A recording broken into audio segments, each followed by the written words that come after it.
On April 9, 1977, Gerard Arthur Way was born in Summit, New Jersey. He would become a singer, a songwriter, and a musician. But more than anything else, Gerard Way would eventually write comic books. Welcome to this special edition of Defunctland. In September of 2001, Way founded a band called My Chemical Romance, known for its emo punk song styling and neo-goth appearance. Producing 6 main albums, they've been defined by songs such as Welcome to the Black Parade and Teenagers. The band parted ways in March 2013, but during those 12 years, Way found time to begin writing comics. In 2007, he wrote and published the first installment of The Umbrella Academy, a 6-part story about a dysfunctional family of 7 adopted sibling superheroes who reunite to solve the mystery of their father's death and deal with the threat of an impending apocalypse. It's a lot harder, it's a lot more work, I think, to make comics. It's a lot, and a lot of these people that make them, they do it because they love it, and a lot of these guys and girls died broke and penniless, and they made some of our favorite books. So they weren't celebrated like rock stars, you know? So in some ways it's harder.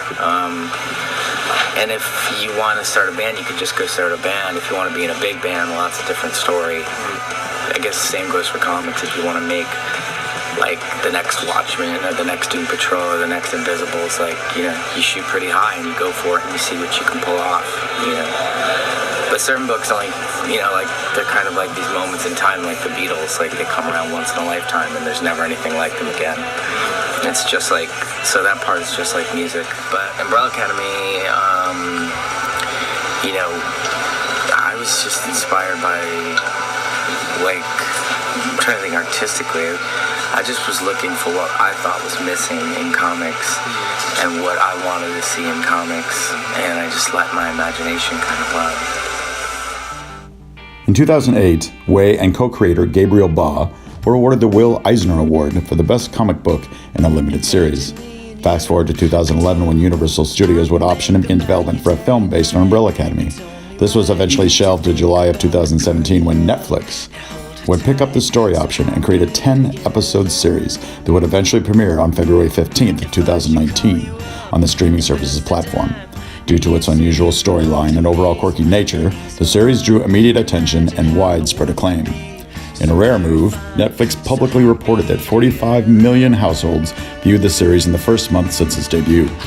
Based on the success and the cult-like following that it has developed, the show was quickly renewed for a 2nd season.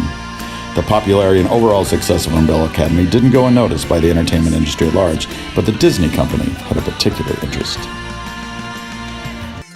Dan Erickson, vice president of Disney Park Entertainment and a huge fan of comics and graphic novels, had been looking for a way to increase the presence of a much-loved character known as Figment, and he saw an opportunity in the success of Umbrella Academy. Figment is a purple dragon composed of various elements found by his friend Dreamfinder, and is meant to embody the phrase figment of the imagination.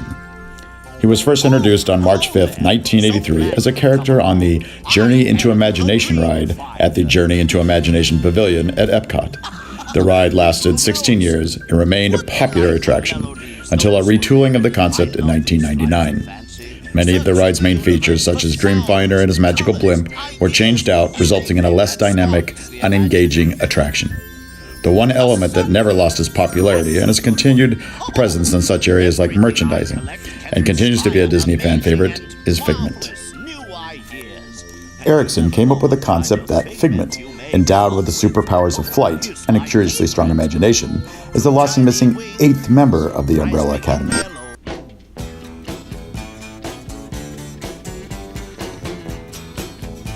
The attraction would be a dark ride, where riders board giant baby strollers and start a journey where the 7 original Umbrella Academy members go on a mission to find their lost brother. Action ensues while our heroes are being chased by members of the so-called Commission. Using a pulsing and diverse rock soundtrack, 3 and 4D elements would be introduced through pseudo-explosions, isolated time travel jumps, bolts of blue light, and an animatronic chimpanzee dressed in a suit.